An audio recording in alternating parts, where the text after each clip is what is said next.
Мозги не делайте. Делаем. Ленточку заберем. Да. Быстро. Так, ленточку директора. Иди туда, вот. Я первая. Пожалуйста. Ну что, показывай, директор. Сколько услуг это?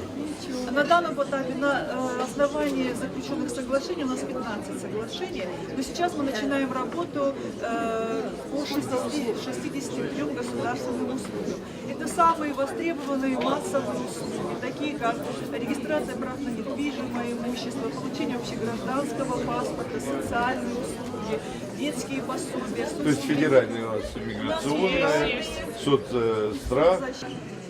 Человек появился на экране, мы просто по паспорту проверяем, если он обращается уже второй раз, он у нас автоматически уже появляется на экране, мы проверяем по паспорту, ничего ли не изменилось, то есть автоматически вот заводятся паспортные данные, прописка и создается автоматически опись, так как уже проводятся заявления о выдаче паспорта, о замене паспорта. Она автоматически провелась, мы просто распечатываем заявление, она расписывается, вы проверяете свои данные.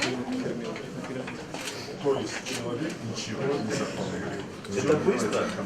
Вот уже сделали заявление. Удобно это? Удобно? Конечно. Здесь он может, если ему даже понадобится отксерить, сканировать какие-то документы, даже для личного пользования, он это может сделать. Причем ему сделают наши специалисты. Совершенно все бесплатно.